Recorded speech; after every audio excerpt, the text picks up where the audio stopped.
I was standing at my kitchen sink in Asheville, North Carolina, when my daughter called to tell me she'd sold my car. "I sold your Honda, Mom," Ashley said, laughing. "You need to walk anyway, lose some weight, and I really needed to pay off my credit card. Got $15,000 for it." I stared out the window at the Blue Ridge Mountains, dish towel still in my hands. My heart wasn't racing. I wasn't angry. I just felt nothing. And then I heard myself say something I never thought I'd say. "What car, honey?" The pause on the other end was long enough for me to count my own heartbeat. "The Honda Accord, the silver one." "Mom, I already sold it. I signed the title. The money's in my account." That's when I smiled. Actually smiled. "Ashley, I sold that car last week." Silence. Then, "That's not possible. I sold it to a man named Luis for $15,000 cash. So whatever you just did, whoever you sold a car to that doesn't exist anymore, that's fraud. And you forged my signature to do it. I'm Diane Pritchard, 57 years old, 20 pounds heavier than I want to be, and for the last 23 years, since my husband Richard died on a golf course and left me alone with our 20-year-old daughter, I have been disappearing. Not literally. Worse than that. I've been shrinking, bending, folding myself smaller and smaller to make room for Ashley's life, Ashley's needs, Ashley's endless crises that somehow always required my money, my time, my silence. She'd been taking from me for years, money from a joint account I never closed, credit cards opened in my name, borrowing that never got paid back, and I'd let her, every single time, because that's what good mothers do, right? They sacrifice, they give, they absorb the impact so their children never have to feel pain. But that phone call, that moment when she told me she'd sold my car, laughing about it like it was funny, like I was the punchline, something ancient and tired inside me finally broke. Or maybe it finally woke up, because I'd already sold that Honda. And I'd used the money to hire a lawyer. A real one. Ellen Kowalski, with her sharp questions and sharper suits, who asked me something no one had asked in decades. "What do you want, Diane?" I wanted my life back. So we started untangling everything. The joint accounts, the credit cards I didn't open, the debt she'd buried me in. And then we did something I never thought I'd do. We filed a report with the DMV about the forged signature, about the fraud, about my daughter. When Ashley found out what I'd done, she came to my house, cried, raged, called me cruel, bitter, jealous, said I was destroying her life, her marriage, her children's future, that I was supposed to be her mother. "I am your mother," I told her, standing in my doorway, not letting her in. "That's why I'm not fixing this." What followed was a nightmare that lasted 6 months. Ashley hired lawyers, told everyone I was losing my mind, turned my friends against me, my neighbors, even my priest.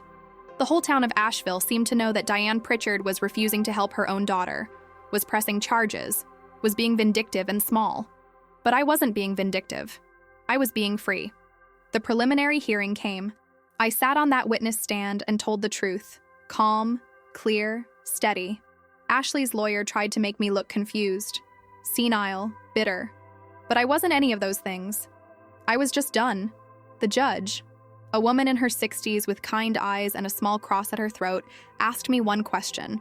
"Do you understand that pursuing these charges could result in your daughter having a criminal record?" I looked at Ashley across that courtroom, saw the little girl who used to bring me dandelions, saw the woman who'd learned that taking was easier than asking, saw 23 years of my own enabling staring back at me. "Yes," I said, "I understand. And you still want to proceed?" I thought about Richard, about the weight I'd been carrying since he died, about all the ways I'd tried to be both mother and father, strong and soft, present and invisible, about how I'd taught Ashley that my life mattered less than hers. "Yes, I do."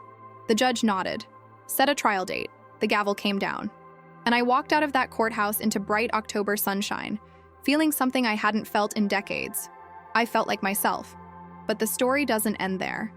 Because 3 weeks later, Ashley showed up at the arraignment and did something I never expected. She pleaded guilty. No fight, no excuses. Just 2 words that changed everything. "Guilty, Your Honor." I watched my daughter, my only child, the person I'd loved more than my own breath, stand in front of that judge and take responsibility for what she'd done. And I realized something terrible and beautiful at the same time. Letting her fall was the most loving thing I'd ever done. The judge gave her probation, community service. ordered her to pay me back $500 a month. But the real sentence came after, in the months that followed, when Ashley had to sit with what she'd become, when she had to face the mirror and see someone she didn't recognize. She started therapy, told me she had control issues, that she'd been managing anxiety by managing me, that she'd learned to manipulate instead of ask because asking felt too vulnerable. I needed this, she told me one morning at the farmer's market, crying into my shoulder. I needed you to let me fall. Now it's been 18 months. Ashley and I talk once a week. We're rebuilding, slowly, carefully, honestly. She's still in therapy, still making payments, still learning what it means to ask for help instead of just taking. And me? I repainted my bedroom, bought new furniture, lost 15 pounds without trying, started volunteering at the free clinic again, giving from overflow instead of emptiness. I go to Mass on Sundays and sit in the middle section, not hiding in the back, not performing in the front. Just present. Just me. Last week, Ashley called and said something that made me cry. I'm proud of you, Mom, for everything. I used to think being a good mother meant sacrificing everything, meant being small so my daughter could be big, meant absorbing every impact so she never had to feel pain. I was wrong. Being a good mother means teaching your child they're strong enough to face consequences, that they're capable of more than they know, that your love isn't conditional on their perfection or dependent on your disappearance. I spent 23 years carrying weight that wasn't mine, but I'm not carrying it anymore. This is the story of how I sold a car and bought my life back. This is the story of how I learned that sometimes love means letting go. This is the story of the weight I carried, and the moment I finally set it down. The morning it all started. I was standing at my kitchen sink in my bathrobe at 9:15 on a Tuesday, watching a cardinal fight its own reflection in the window. I'd been awake since 5:30. My body still kept hospital hours even though I'd retired 3 years ago. And I'd already done the things that filled my days. Made coffee in the Mr. Coffee that Richard bought in 1998, read the Citizen Times front to back including the obituaries, watered the African violets on the windowsill that refused to bloom no matter what I did. The house was quiet in that specific way that feels like waiting. A small brick ranch on Merriman Avenue, north of downtown Asheville, the kind of neighborhood where people still walked their dogs and waved. Richard and I bought it in 1989 for $68,000. Now the Zillow estimate said $340,000, which seemed like a number from someone else's life. I'd painted the shutters myself last spring. Agreeable gray, the can said, which felt like a description of my entire personality. I was 57 years old. I wore a size 16, up from the size 10 I'd been when Richard died. My hair was still dark brown, cut in the same shoulder-length style I'd had since nursing school, though I'd noticed more gray coming in around my temples. I had good skin. Everyone always said that. And my hands were still steady, the kind of hands that could start an IV in a dehydrated 90-year-old on the first stick. But I was tired, the kind of tired that sleep doesn't fix. The phone rang while I was rinsing my coffee cup. I dried my hands on the dish towel, yellow with embroidered sunflowers, a Christmas gift from Ashley 4 years ago, and picked up my cell from the counter. Hey, Mom. Ashley's voice came through bright and casual, the way it always did when she wanted something, or was about to tell me something she'd already decided I'd be fine with. Hey, sweetheart. I wedged the phone between my shoulder and ear, started loading the dishwasher. 1 plate. 1 fork, 1 cup. The geometry of eating alone. So I have good news and bad news, she said. I could hear traffic in the background, the turn signal clicking. She was in her car. Which do you want first? Ashley, I haven't even finished my... Okay, good news. I finally paid off my Nordstrom card. Like, completely. I can actually breathe again. I felt that familiar flutter in my chest, the one that came before Ashley's announcements. That's wonderful, honey. How did you... Bad news is, well, she laughed, this light little laugh that made my stomach drop. I sold your car to do it. I stopped moving. The plate in my hand hovered over the dishwasher rack. You what? The Honda, Mom? I sold it. Got $15,000 for it? Can you believe that? The guy at CarMax said it was in great shape. Her voice was speeding up now, the way it did when she was nervous but trying to sound confident. And honestly, you never drive anywhere. You're always complaining about needing more exercise and walking would be so good for you. You could lose that weight you're always talking about losing. And I really, really needed this. The interest alone was killing me. I set the plate down carefully in the rack, closed the dishwasher, stood there in my kitchen with my hand still on the door. Ashley, I said slowly. What car did you sell? Your Honda Accord. The silver one. Mom, are you mad? I know I should have asked first, but I knew you'd say no, and I was desperate. Todd doesn't know how bad it got with the credit cards, and if he found out... Ashley. My voice came out steady. Calm. The nurse voice I used when someone's vitals were crashing and panic wouldn't help. I sold that car last week. Silence. Not the comfortable kind. The kind that feels like someone's sucking all the air out of a room. What? Her voice went up half an octave. I sold the Honda last Tuesday. To a man named Luis. He paid me $15,000 cash. That's not... Mom, that's not possible. The title was in the glove box. I had it notarized. She stopped. I could hear her breathing, quick and shallow. Wait. You're joking. You're messing with me. I'm not. But I already sold it. I signed the title. They gave me a check. I deposited it yesterday. I walked to the kitchen table and sat down. My legs felt strange, like they weren't quite connected to the rest of me. Ashley, whose name was on that title? Another pause. Longer this time. Yours, she whispered. But I thought, you never drove it, so I just assumed... You assumed wrong. Oh my God. Her voice cracked. Oh my God, Mom, what did I do? I looked out the window at the mountains. The morning light was coming through the trees in that golden way that made everything look soft and possible. A neighbor walked by with a chocolate lab on a leash. The cardinal was gone. You committed fraud, Ashley. No, I didn't. I'm your daughter. I had access to your documents. That's not fraud, that's fraud. I heard her make a sound, something between a sob and a gasp. Mom, you have to help me. You have to call them and tell them it was a mistake. Tell them you gave me permission. Please. They're going to come after me. I could go to jail. Something in me, something that had been holding itself together with wire and habit and the belief that being a good mother meant absorbing every impact, finally let go. I can't help you with this, Ashley. What do you mean you can't? You're my mother. I know. And because I'm your mother, I can't keep fixing things you broke. Are you serious right now? Do you know what this will do to me? To Todd? To the kids? I know what it's been doing to me. My voice came out quieter than I expected. For 23 years, Ashley. What's that supposed to mean? It means I'm tired. She was crying now, really crying. I can't believe you're doing this to me. After everything I've done for you. After Dad died and I was there every single day. You were there for 3 weeks. Then you went back to Charlotte and I didn't see you for 6 months. Because I had a life, Mom. I had a job and a husband and... I know. And I never asked you to put your life on hold. But I also never asked you to treat mine like it didn't matter. The line went quiet except for her ragged breathing. I'm going to fix this, she said finally, her voice hard now. I'm going to figure it out. And when I do, don't expect me to just forget that you hung me out to dry. Okay, I said. Okay? That's all you have to say? What do you want me to say, Ashley? I want you to be my mother. I am. That's why I'm not lying for you. She hung up. I sat there at my kitchen table for a long time after that, staring at my phone.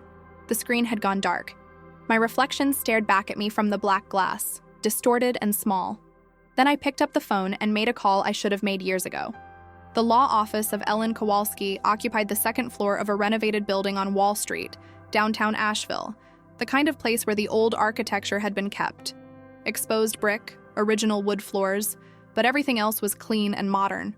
I'd found her name in the Citizen Times 3 months ago, in an article about elder financial abuse. Something about the way she talked in that article, direct, clear, no sugarcoating, made me clip it out and put it in my junk drawer. I called her that Tuesday afternoon. Her receptionist, a young man with a kind voice, asked if I wanted to make an appointment. How soon can she see me? I asked. We have an opening Friday at 2. I'll take it. When Friday came, I dressed carefully. Black slacks I'd bought at Belk, a blue blouse, low heels that I hadn't worn since Richard's funeral. I put on lipstick, earrings, looked at myself in the mirror and barely recognized the woman looking back. The woman in the mirror looked like she was going to do something. Ellen Kowalski was in her early 60s maybe, with short silver hair cut in a style that looked expensive and effortless at once. She wore black-framed glasses and a charcoal suit. When she shook my hand, her grip was firm, confident. She had a small gold cross on a chain around her neck, simple and understated. Mrs. Pritchard, she said, please, Sit. Her office had a wall of windows overlooking the street. I could see people walking, living their Friday afternoon lives, and I felt suddenly like I was watching from very far away. Tell me what's going on, Ellen said, settling into the chair across from me with a legal pad and pen. So I did. I told her about Ashley, about Richard dying and me trying to be everything. Mother and father, strong and soft, present and invisible. About the joint bank account that Ashley still had access to, the one we'd opened when she was 19 for emergencies that somehow became a permanent arrangement. About the time I noticed $500 missing and Ashley said it was for Macy's birthday present, but I saw her wearing a new designer bag the next week. About the credit card I didn't know existed until a collections agency called last year. About the car. Ellen took notes, her pen moving steadily across the page. She didn't interrupt, didn't shake her head or make sympathetic noises, just listened. When I finished, she set down her pen and looked at me. What do you want, Diane? No one had asked me that in so long that I didn't have an answer ready. I stopped. Started again. I want to stop feeling like I'm disappearing. She nodded slowly. Okay, then here's what we're going to do. Over the next hour, Ellen laid out a plan. We'd separate my finances completely from Ashley's, close the joint account, alert the credit bureaus, check for any other accounts in my name. We'd establish a trust for whatever assets I wanted protected, and we'd file a report with the DMV about the forged signature on the title. That last one, Ellen said carefully, means your daughter will likely face criminal charges, fraud, possibly identity theft, depending on how the DA wants to handle it. My hands were shaking. I pressed them flat against my thighs. She's my daughter. I know. If I do this, she'll hate me. Maybe. Ellen leaned forward, elbows on her desk. Or maybe she'll finally have to look at what she's been doing. And more importantly, you'll finally have to stop enabling it. I stopped. The words died in my throat because they weren't true. I'd been enabling it for years. Every time I said yes when I meant no. Every time I made an excuse for her. Every time I chose temporary peace over necessary conflict. I don't want to punish her, I said quietly. I want her to be okay. Then let her face this. Let her learn that actions have consequences. That's not punishment, Diane. That's love. I thought about Richard. About the night he died. How I'd gotten the call from the golf course and driven there in my scrubs, still smelling like antiseptic and cafeteria coffee. How I'd held his hand in the ambulance and watched the paramedics work and known, with that terrible clarity that nurses have, that he was already gone. How Ashley had shown up at the hospital 3 hours later with her hair still perfect and her makeup still on, and how she'd cried in my arms like a little girl. She'd been 20 at the time. Now she was 43. Somewhere along the way, I'd forgotten to let her grow up. Okay, I said. Let's do it. Ellen smiled. Small, approving. Good. We'll start Monday. In the meantime, I want you to go home and make a list of every account, every asset, everything you own. Can you do that? Yes. And Diane? She stood, walked me to the door. This is going to be hard.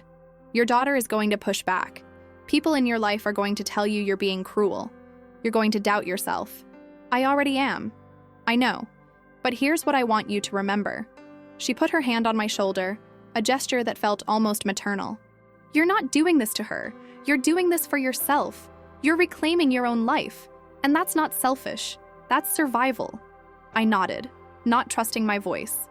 I drove home in my new used Toyota Camry, the one I'd bought with cash from Luis the week before, the one that smelled like fresh upholstery and possibility. I'd sold the Honda because I was tired of seeing Richard's rosary beads swinging from the mirror.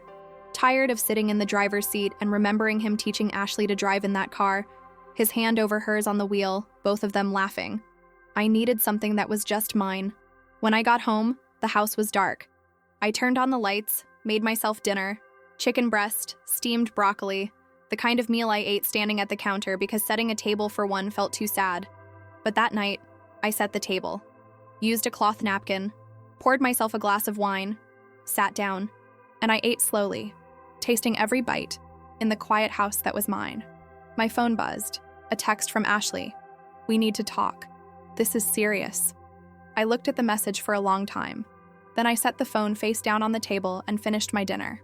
Later, after I'd washed the dishes and changed into my pajamas, I knelt beside my bed the way I used to when I was young. The carpet was soft under my knees. I folded my hands and closed my eyes. I don't know if I'm doing the right thing, I whispered to the empty room. But I can't keep doing the wrong thing. I wasn't sure if it was a prayer or just the truth. Maybe it was both. Ashley showed up at my door on Sunday evening, 3 days after our phone call. I was folding laundry in the living room, the television on low playing a rerun of something I wasn't watching, when I heard her car pull into the driveway. A white Lexus SUV, leased, the payment probably more than my mortgage. I knew it was her before she knocked. Knew from the way the engine cut off abruptly, the car door slammed, the sharp click of heels on the walkway. When I opened the door, she was already crying. "Mom?" Her voice broke on the word. She looked smaller than usual, though she was wearing a designer workout set that probably cost $300. Her blonde highlights were perfect. Her nails were done. But her face was blotchy and her mascara had run, and for a moment I saw the little girl who used to come to me with skinned knees and broken toys. "Ashley, can I come in?" I stepped aside. She walked past me into the living room, her perfume, something expensive and floral, filling the small space. She turned to face me, arms wrapped around herself. "They called me," she said. "The dealership. They said there's a problem with the title, that it might be fraudulent. They're threatening to involve the police." I closed the door gently, stayed standing. "I know." Her eyes widened. "You know? Did they call you too?" "No, but I filed a report with the DMV on Friday." The color drained from her face. "You did what?" "I reported that someone forged my signature on a title transfer." "Someone?" Her voice rose. "Mom, that someone was me? Your daughter? I know who it was." She stared at me like I'd grown a second head. "I don't understand what's happening right now. Are you having some kind of breakdown? Did you stop taking your blood pressure medication?" "My blood pressure is fine, and I'm not having a breakdown." "Then why are you doing this to me?" The tears came harder now, her whole body shaking. "Do you have any idea what this could do? I could lose everything. My reputation, my marriage. Todd will leave me if he finds out about the credit cards, and now this." The kids will what, Ashley? Learn that their mother made a mistake? Learn that their grandmother destroyed their family?" She was shouting now, her face red. "Because that's what you're doing. You're destroying us. Over what? A car? $15,000? It's not about the money. Then what is it about?" I moved to the couch, sat down. My legs felt shaky. "It's about you needing to stop." "Stop what?" "Taking from me. Taking my money, my car, my name, my peace." Taking and never once asking if I had anything left to give. She wiped her face with the back of her hand, smearing mascara across her cheek. "I didn't take anything you weren't willing to give. You're right. I gave too much. I let you believe that my life was less important than yours, that my needs didn't matter as long as yours were met. But that's done now." "So what? You're just cutting me off? Your only child?" "I'm not cutting you off. I'm setting a boundary." She laughed, but it came out sharp and bitter. "A boundary? You've been watching too much, Dr. Phil. I've been watching myself disappear for 23 years. Something in my voice must have reached her because she stopped, her mouth half open, sat down heavily in Richard's old recliner, the one I still couldn't bring myself to get rid of. "What do you want me to say?" she asked finally quietly. "That I'm sorry? Fine, I'm sorry. I shouldn't have sold the car. I should have asked. Now can you please fix this?" "No. No? I can't fix this, Ashley. You have to." "How? How am I supposed to fix this? The dealership is threatening to sue me. They want their $15,000 back plus damages. I don't have that kind of money. I already spent it." "Then you'll have to figure it out." She stood up abruptly. "I can't believe you. I can't believe you're sitting there so calm, so self-righteous, while my entire life is falling apart. Your life isn't falling apart. You're finally having to deal with consequences. And you're enjoying this, aren't you? Getting to play the victim for once. Getting to punish me for, what? Being successful? Having a life?" The words hit like slaps. I felt my chest tighten, that old familiar guilt trying to claw its way back up. "I'm not punishing you." "Yes, you are. Because you're jealous. Because I have what you never did. A husband who's still alive, kids, a nice house, money." "Ashley." My voice came out harder than I intended. "Stop." "Why? Because the truth hurts? You've been playing the martyr since Dad died, acting like you're this poor lonely widow, when really you're just bitter that your life didn't turn out." "Get out." She stopped mid-sentence, her mouth open. "What?" Get out of my house. Mom, now. She stood there, frozen, like she couldn't believe what she was hearing. I stood up, walked to the door, opened it. The evening air was cool, carrying the smell of someone's grill, the sound of kids playing in a yard nearby. You don't mean that, she said. I do. If I leave now, I'm not coming back. That's your choice. She grabbed her purse, moved toward the door, stopped in front of me. Her face was inches from mine, her eyes red and furious. You're going to regret this, she said. Maybe, but not as much as I regret the last 20 years. She left. I watched her get in her Lexus, reverse too fast out of the driveway, speed down Merriman Avenue until the taillights disappeared. Then I closed the door, locked it, and stood in my quiet house. And I didn't cry. The next 3 weeks were the hardest of my life. Ashley hired a lawyer, a friend of Todd's who worked in corporate law but agreed to help as a favor. He called Ellen's office, left messages that were professional but had an edge. We'd like to resolve this amicably in the family, without involving law enforcement. Ellen called me after the third message. They're trying to pressure you into dropping the complaint. I figured. Are you going to? I thought about it, about how easy it would be to make this go away. To call the DMV, say there'd been a misunderstanding, that my daughter had permission after all, to let Ashley off the hook one more time. No, I said. Good. But saying no and living with no were different things. Ashley started a campaign. That's the only word for it. She called my sister in Florida, told her I was having mental health issues and needed an intervention. She called my neighbor, Mrs. Chen, who I'd known for 15 years, and told her I'd become paranoid and suspicious. She posted on Facebook, vaguely, carefully, about how hard it was when aging parents started making irrational decisions, and how important it was to be patient with them. My phone rang constantly. Friends from church, former co-workers from the hospital, people I hadn't talked to in years, all calling to check on me. Diane, honey, Ashley says you've been having some trouble? Is everything okay? Your daughter seems really worried. Have you thought about talking to someone? A therapist, maybe? I answered them all the same way. I'm fine. This is between Ashley and me. Some of them believed me. Most of them didn't. The worst was when Father Mike called. He'd been the priest at Basilica of St. Lawrence for 12 years, baptized Ashley's kids, said Richard's funeral mass. His voice was gentle on the phone. Diane, I heard there's some difficulty with Ashley. I wanted to reach out, see if there's anything I can do to help. I appreciate that, Father. She's very worried about you. She says you filed some kind of legal complaint against her. I closed my eyes. It's complicated. I'm sure it is. Family things always are. He paused. You know, Diane, forgiveness is at the heart of everything we believe. It's what sets us free. I know. Sometimes pride can keep us from extending that grace, even to our own children. Something in me snapped. Father, with all respect, this isn't about pride. It's about accountability. And I don't think forgiveness means pretending something didn't happen. Another pause, longer this time. Of course not. I didn't mean to suggest. Ashley forged my signature. She committed fraud, and she's been taking advantage of me for years. I'm not refusing to forgive her. I'm refusing to enable her. I understand. But as her mother, I'm doing what I should have done a long time ago. I'm teaching her that actions have consequences. Even if those consequences hurt her, especially then. He sighed. I'll pray for both of you. Thank you. After he hung up, I sat on my couch and stared at the wall. The weight of what I was doing pressed down on me like physical force. Everyone thought I was wrong. Everyone thought I was being cruel, vindictive, unchristian. Maybe they were right. I picked up my phone, started to dial Ellen's number to tell her I was dropping everything. My finger hovered over the call button.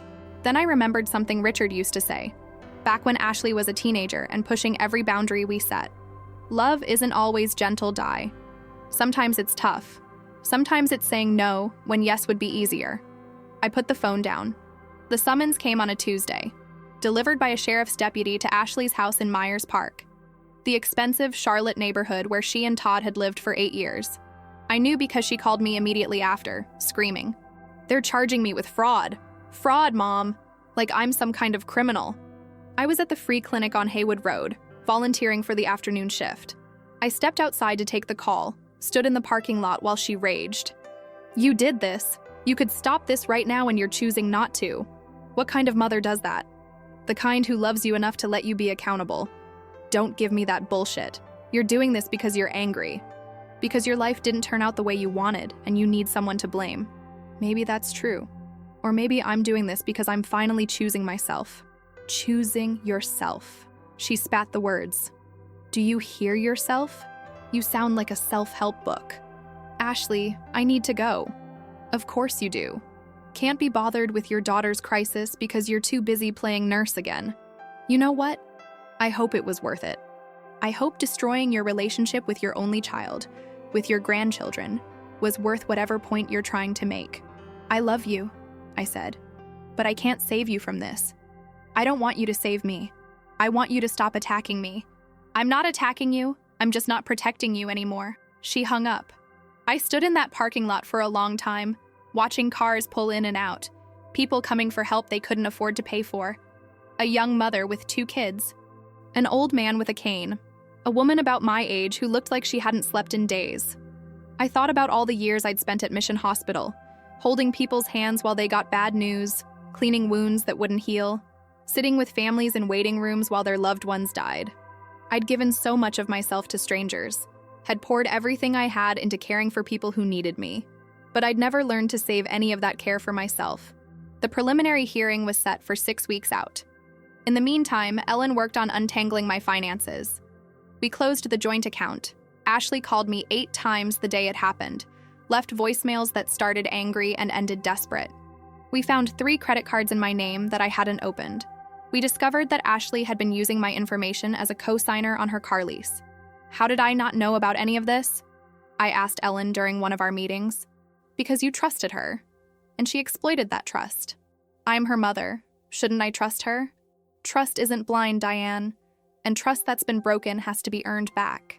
I thought about that a lot over those weeks, about the difference between trust and willful ignorance, about how I'd chosen not to see what Ashley was doing because seeing it would have required action, and action would have required conflict, and conflict was the one thing I'd spent my whole life avoiding. Richard used to tease me about it.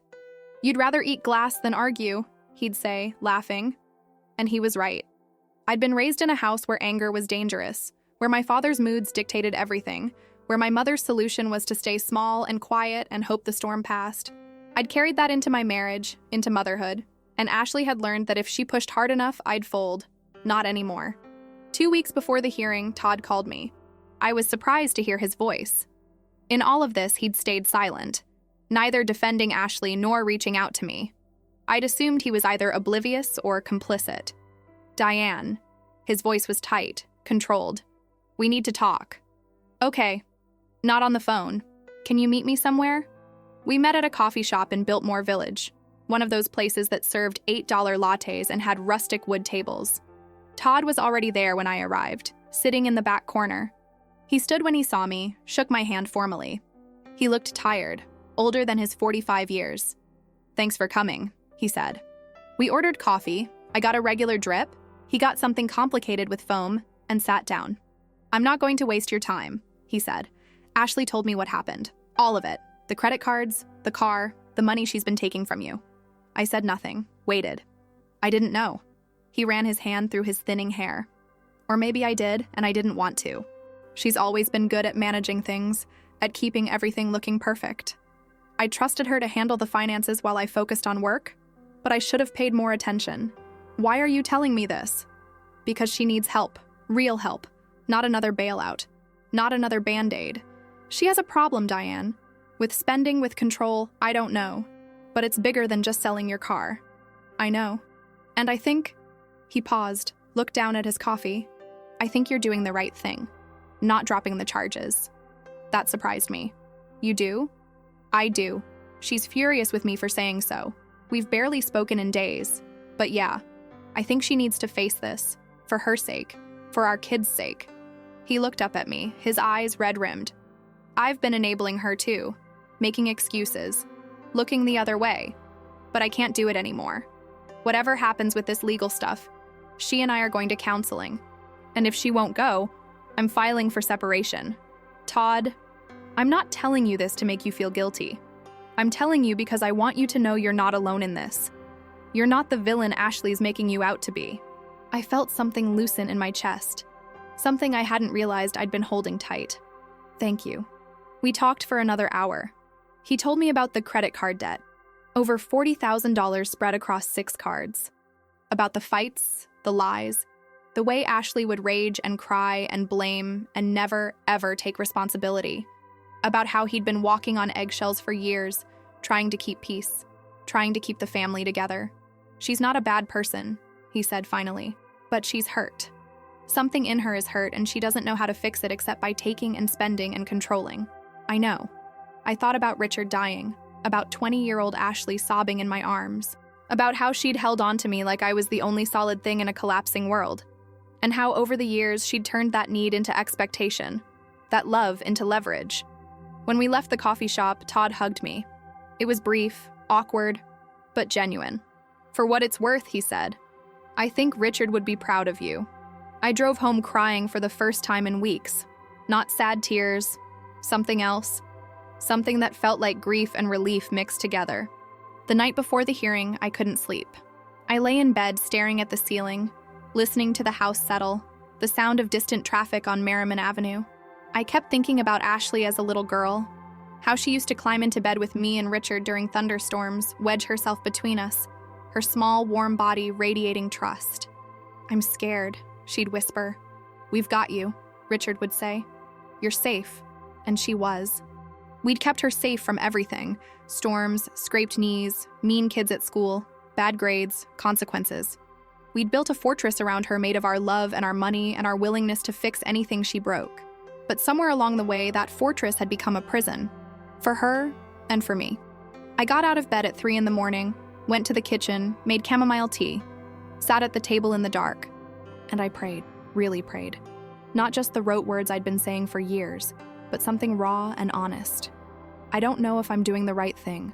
I don't know if this is going to help her or hurt her or change anything at all. But I can't carry I can't carry this. Please. My voice broke. Please let this be worth it. The kitchen was silent. No divine voice answered me. No sign appeared. Just the hum of the refrigerator and the tick of the clock and my own breathing. But I felt something. A small, steady certainty. Not peace exactly. More like resolve. Whatever happened tomorrow, I would face it. Not for Ashley, not for Richard's memory, not even for the person I used to be, for the person I was becoming. I finished my tea, went back to bed, and slept until my alarm went off at 6:30. The hearing was at the Buncombe County Courthouse, a building I'd driven past 1,000 times but never entered. Ellen met me outside at 8:45. She was wearing a navy suit, her gray hair perfectly styled, her expression calm and professional. "How are you feeling?" she asked, terrified. "Good. That means you're taking this seriously." She squeezed my shoulder. "Remember, you're not on trial here. Ashley is. You're a witness. Tell the truth, stay calm, and let me handle the rest." We went through security, walked down hallways that smelled like floor wax and old paper. The courtroom was smaller than I expected, almost intimate. A few rows of benches, a judge's stand, fluorescent lights that made everything look pale and tired. Ashley was already there with her lawyer, sitting at the defendant's table. She didn't look at me when I came in, just stared straight ahead, her face carefully blank. She was wearing a conservative dress, pearls, her hair pulled back. She looked like someone's idea of a respectable woman. Todd sat in the back row. He nodded at me when our eyes met. The judge came in, the same woman from the DMV case, the one with the reading glasses and the small cross pendant. She settled into her seat, reviewed some papers, then looked up. "This is a preliminary hearing for case number 2024 CR 8847, State of North Carolina versus Ashley Marie Pritchard. The charge is felony fraud. Ms. Kowalski, you're representing the plaintiff?" "Yes, Your Honor." "And Mr. Brennan, you're representing the defendant?" "Yes, Your Honor." "All right, let's proceed." Ellen called me to the stand. I took the oath, my hand on a Bible that felt heavier than it should, sat down. The judge's eyes were on me, neutral and assessing. Ellen asked me questions. When did I sell the car? To whom? For how much? Did I give Ashley permission? Did I sign any documents transferring title? I answered each one clearly, my nurse voice steady. Then Ashley's lawyer stood up to cross-examine me. "Mrs. Pritchard, you and your daughter have had a close relationship over the years, correct?" Yes. She lived with you after her father died? For 3 weeks. Then she moved back to Charlotte. But you remained close? We spoke regularly. And you helped her financially over the years? Sometimes. More than sometimes, isn't that true? You co-signed her first apartment lease. You helped with her wedding costs. You babysat your grandchildren for free several days a week for years. Yes. So it's fair to say you've been very generous with your daughter? I saw where he was going. I've helped her when I could. And isn't it possible that, given this history of generosity, your daughter believed she had implied permission to sell the vehicle? That she thought you wouldn't mind? No. No? She knew I'd sold it. She knew because I told her I had. So she knew that car no longer existed, and she forged my signature anyway. He paused. Your daughter has indicated you may have been confused about the timeline. I'm not confused. Mrs. Pritchard, you're 57 years old, you live alone, you've experienced significant stress. Objection. Ellen stood. Counsel is testifying instead of questioning. Sustained. Mr. Brennan, ask a question. He shifted tactics. Have you been under a doctor's care for any conditions that might affect your memory? I take medication for high blood pressure. It doesn't affect my memory. But you were confused enough to file a complaint against your own daughter. I wasn't confused, I was done. The courtroom went quiet. Done?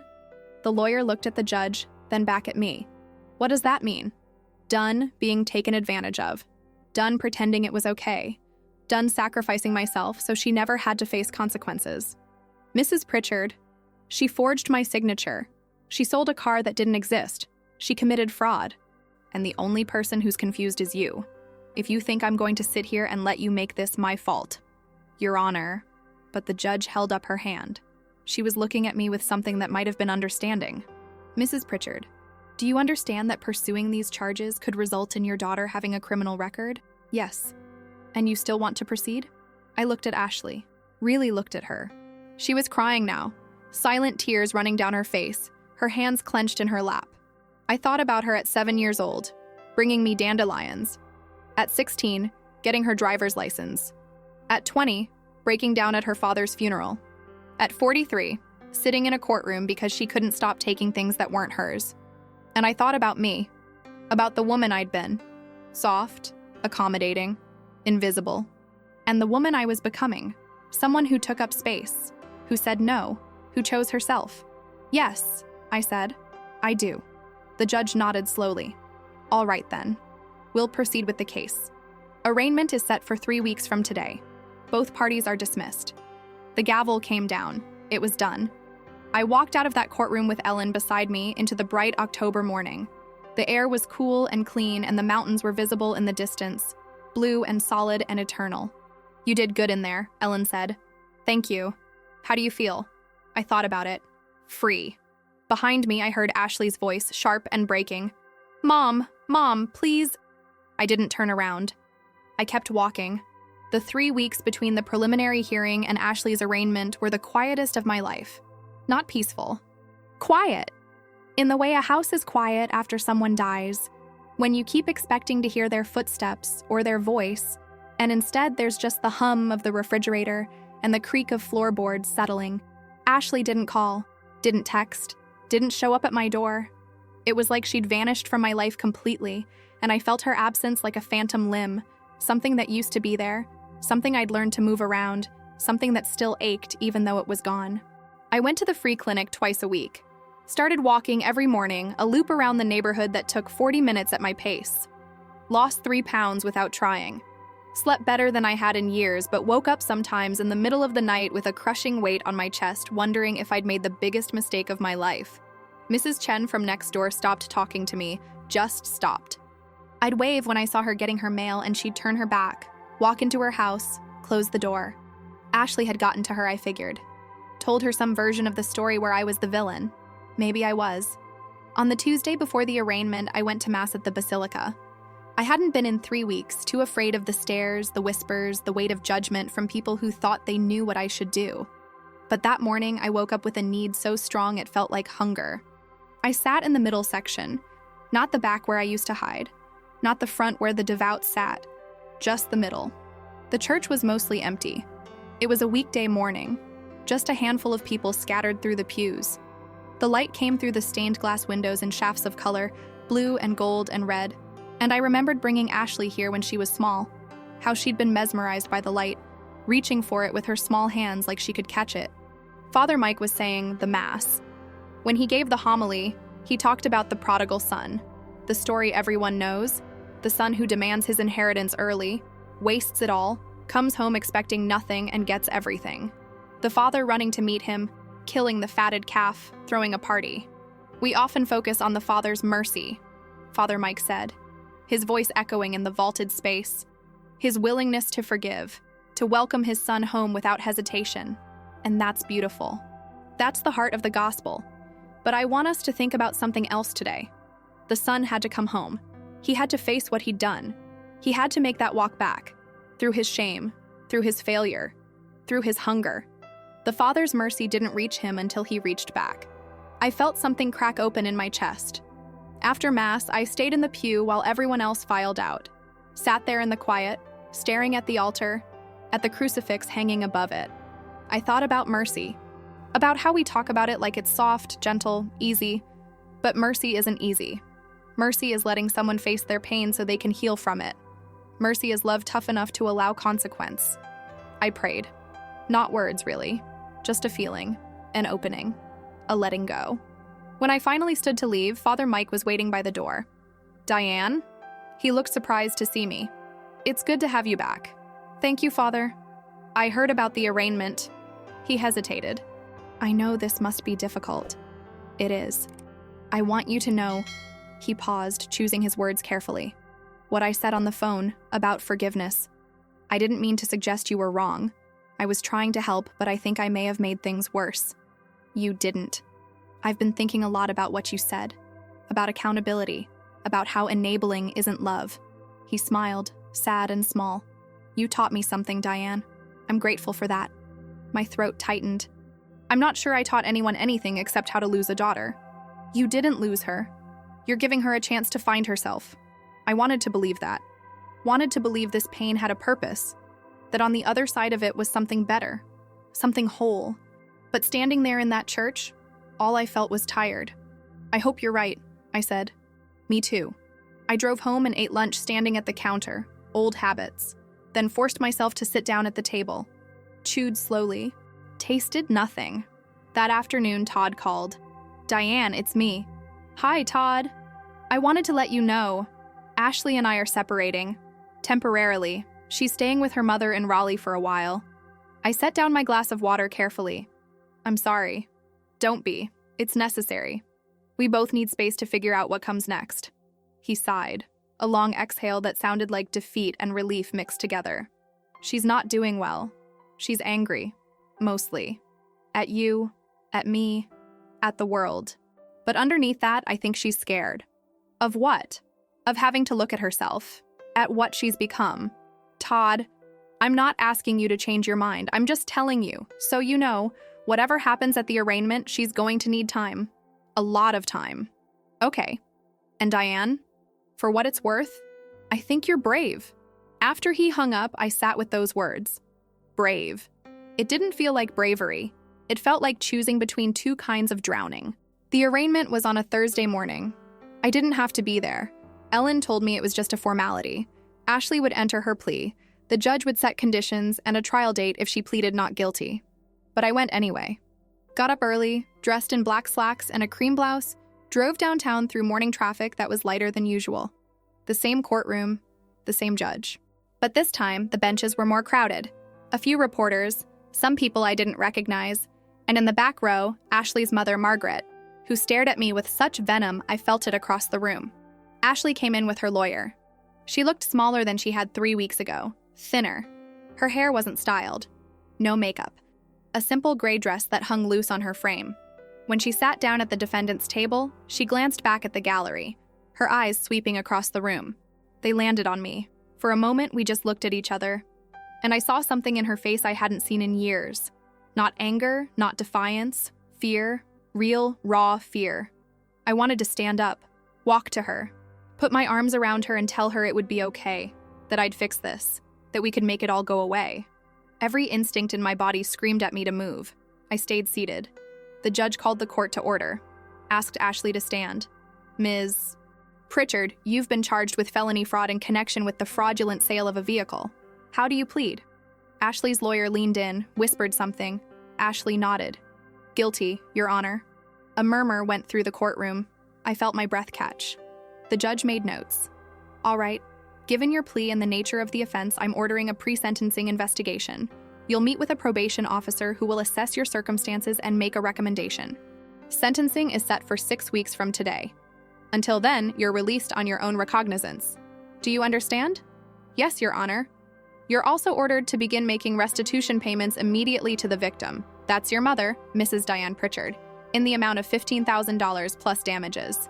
The payment schedule will be determined by the probation office. Do you understand? Yes, Your Honor. All right, we're adjourned. The gavel came down. Ashley turned around. Our eyes met again. And this time, something passed between us. Not forgiveness, not reconciliation, just recognition, an acknowledgement that we were both standing in rubble we'd built together. Then she walked out, her lawyer beside her, her mother sweeping her up in a hug in the hallway. I stayed in my seat until the courtroom emptied. Ellen found me there. You okay? She asked. She pleaded guilty. I know. Her lawyer called me yesterday. They worked out a plea deal. She'll probably get probation, community service, and a fine. No jail time, given that it's a first offense and she's making restitution. Why didn't you tell me? Because it was her decision to make. Not mine, not yours. I nodded, not trusting my voice. Diane, this is a good thing. It means she's taking responsibility. It means the process worked. Then why does it feel like I just watched my daughter fall off a cliff? Ellen sat down beside me. Because you did. But falling isn't the end. Sometimes it's the only way to learn you can stand back up. I didn't hear from Ashley for 2 weeks after that. Not a word. I thought about calling her, texting her, but every time I picked up my phone, I put it back down. This silence was hers to break, not mine. I kept going to the clinic, kept walking my morning route, kept living my small, quiet life. I repainted my bedroom, a warm gray blue that made the room feel bigger, lighter. I bought new curtains. I threw out Richard's old recliner and replaced it with a reading chair, something that was mine. Small changes, but they felt enormous. One Saturday morning in early November, I was at the farmer's market on Lexington Avenue, buying apples and pumpkins for a pie I probably wouldn't make, when someone touched my shoulder. I turned. Ashley. She looked different. Her hair was pulled back in a simple ponytail. No makeup. Jeans and a sweater. The kind of casual clothes she used to wear before she decided she had an image to maintain. Her face was thinner, tired, but clear. Sober somehow. Hi, Mom. My heart was pounding so hard I could feel it in my throat. Hi. Can we talk? I nodded, unable to speak. We walked to a bench near the edge of the market, away from the crowd. Sat down. The morning was cold, the sky bright and cloudless, the mountains sharp against the horizon. For a long moment, neither of us said anything. Then Ashley spoke. I've been going to therapy, twice a week. The probation office required it, but I think... She stopped, started again. I think I needed it anyway. Okay. My therapist says I have control issues, that I've been trying to manage my anxiety by managing everything around me, including you. That I learned to manipulate instead of ask because asking felt too vulnerable. I listened, didn't interrupt. And she says I've been blaming you for things that weren't your fault. Dad dying, my marriage problems, my debt. Like if I could make it your fault, I didn't have to feel so... Her voice broke. So broken. Ashley, let me finish. Please. She wiped her eyes with the back of her hand. I sold your car because I was desperate and I thought I could get away with it. Because I've always gotten away with it. Because you always let me. But that's not an excuse. It's just the truth. A child ran past us laughing, chasing a dog. Normal life happening all around us while we sat in our wreckage. I've been so angry at you, she continued. For months. I told everyone you were having a breakdown, that you were being cruel, that you didn't love me. And I believed it. I really believed it. She looked at me, her eyes red and swollen. But you were right. I needed to face this. I needed consequences. I needed to stop. I didn't do it to hurt you. I know. I didn't know then, but I know now. She pulled her coat tighter around herself. I don't expect you to forgive me. I don't expect anything. I just wanted you to know that I'm working on it. On being better. On being honest. I felt tears on my face, didn't bother wiping them away.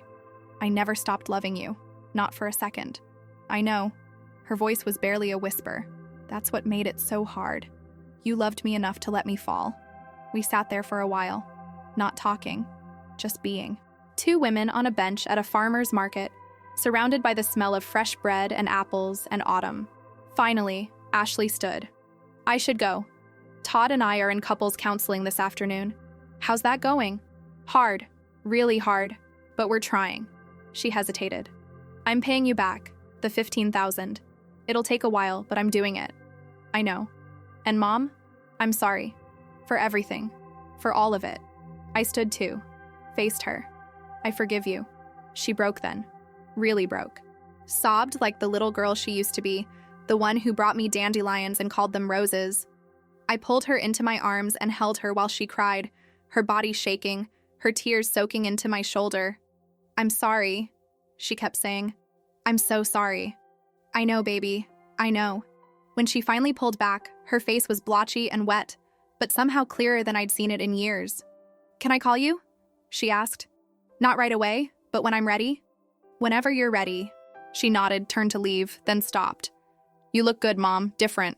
Lighter, somehow. I feel lighter. Good. You deserve that. She walked away, disappeared into the crowd. I stood there holding my bag of apples and pumpkins, watching her go. And I felt something I hadn't felt in 23 years. I felt like myself. The sentencing hearing was in December, a week before Christmas. The courtroom was nearly empty this time. Just me, Ellen, Ashley, and her lawyer, and the judge. The pre-sentencing report had been filed, recommending probation, restitution, and 200 hours of community service. The judge reviewed it carefully, then looked up at Ashley. Ms. Pritchard, you've pleaded guilty to felony fraud. Normally, I might consider jail time for an offense of this nature. But given your cooperation, your lack of prior criminal history, and the unique circumstances of this case, I'm inclined to follow the recommendation of the probation office. Ashley nodded, her hands clasped tightly in her lap. You're sentenced to 3 years probation. During that time, you'll complete 200 hours of community service. You'll continue therapy as directed by your probation officer, and you'll make full restitution to Mrs. Pritchard in the amount of $15,000 plus court costs at a rate of $500 per month. Yes, Your Honor. I want to be clear about something, Ms. Pritchard. This isn't just about money or punishment. This is about accountability, about learning that your actions affect other people. Do you understand? Yes, Your Honor. Good. The judge looked at me. Mrs. Pritchard, do you have anything you'd like to say? I stood. I hadn't planned to speak, but suddenly I needed to. Your Honor, I just want to say, this wasn't easy, for either of us. But I think it was necessary. And I hope that my daughter can use this as a chance to rebuild. Not just her relationship with me, but her relationship with herself. The judge nodded. That's a generous statement. It's an honest one. All right. This court is adjourned. The gavel came down one last time. Outside the courthouse, Ellen and I stood in the winter sunshine. The air was cold and clean, carrying the smell of wood smoke from someone's fireplace. It's done, Ellen said. It's done. How do you feel? I thought about it. About the months of pain and doubt and fear. About the moment in that courtroom when I'd chosen myself. About Ashley sobbing in my arms at the farmer's market. About the weight I'd carried for so long, and the freedom of finally setting it down. Hopeful, I said. Christmas came. Ashley called on Christmas Eve, talked for 10 minutes, asked if she could bring the kids over the day after. I said yes. They came. Emma and Jack, 12 and 9. Shy at first, but warming up when I brought out the cookies I'd made. Ashley and I were careful with each other, polite, but there was something real underneath it now. Something honest. Todd came too. He and Ashley sat on opposite ends of the couch, not touching, but not hostile either. Just two people trying to find their way back to each other. Before they left, Ashley helped me clean up in the kitchen. The house looks different, she said, loading dishes into the dishwasher. Did you paint? The bedroom, and I got rid of some things. Like what? Your father's recliner, some old clothes. Things I was holding on to because letting go felt like forgetting. She was quiet for a moment. Are you forgetting him? No, but I'm remembering me. She smiled, small and sad. I'm glad. After they left, I sat in my living room with a cup of tea, looking at the small Christmas tree I'd put up. The first one I'd decorated in 3 years. It was simple, nothing fancy, but it was mine. My phone buzzed. A text from Ashley. "Thank you for today." The kids loved it. I loved it. "Let's do it again soon?"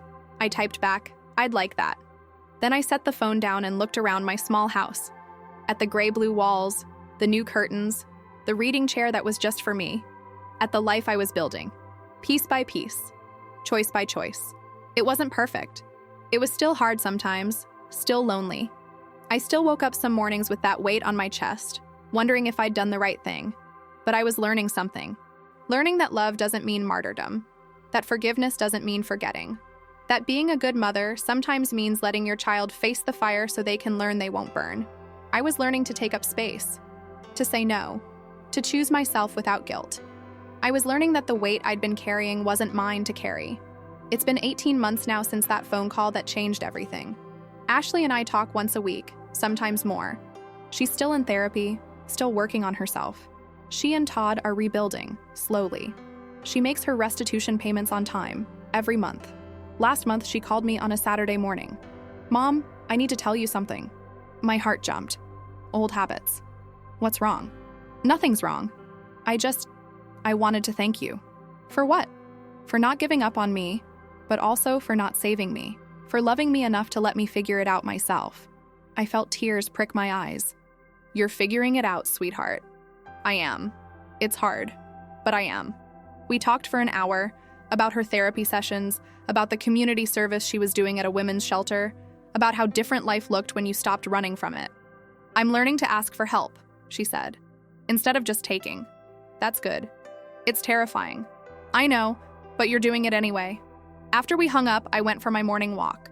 The same loop I'd been doing for months, but I'd gotten faster, stronger.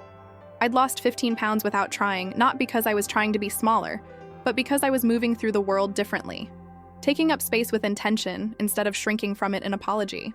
I passed Mrs. Chen's house. She was in her yard, trimming roses. When she saw me, she straightened up. "Diane," she called out. I stopped, surprised. We hadn't spoken in over a year. "Hi, Betty."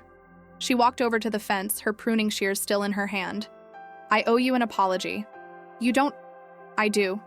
Ashley came to me back when all this started, told me you were having problems, that you needed support, and I believed her without asking you. That was wrong. It's okay. It's not. But I hope you'll forgive me anyway." I smiled. "I forgive you."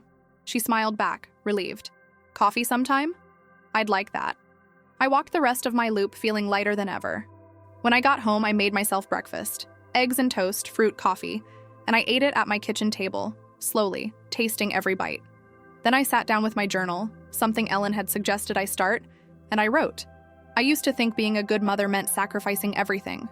Meant being small so my daughter could be big. Meant absorbing every impact so she never had to feel pain. I was wrong. Being a good mother means teaching your child that they're strong enough to face consequences.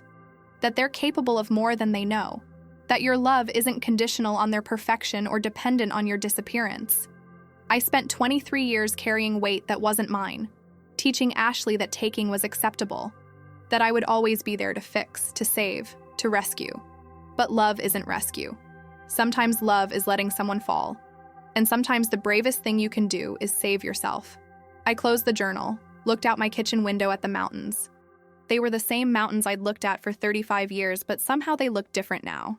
Clearer, closer, like I could reach out and touch them. My phone buzzed. Another text from Ashley. "I have my 6-month evaluation with my probation officer today. Wish me luck?" I typed back, "You don't need luck. You've got this. I'm proud of you." 3 dots appeared, then disappeared, then appeared again. "I'm proud of you too, Mom, for everything." I set the phone down and smiled. Outside, the cardinal was back, the one that used to fight its reflection. But today it was just sitting on the fence, bright red against the green, singing to the morning. I used to wonder what it was fighting. Now I knew. It wasn't fighting anything. It was just seeing itself, maybe for the first time, and trying to understand what it saw. I understood that now. I finished my coffee, washed my dishes, and got ready for my shift at the free clinic. There were people who needed help, and I had help to give. Not from emptiness this time, from overflow. As I locked my door and walked to my car, my Camry, the one I'd chosen, the one that was mine, I thought about Richard, about what he'd say if he could see me now. I think he'd be proud. But more importantly, I was proud of myself. I got in my car, adjusted the rearview mirror. No rosary beads hanging there anymore, just my own reflection looking back at me, clear-eyed and certain, and I drove into my day. A day that was mine. A life that was mine. Finally, beautifully, completely mine. The end. I sold your car, Mom. You need to walk to lose weight, and I need to pay my credit card. I said, laughing, "What car, honey?" But she turned pale when she found out.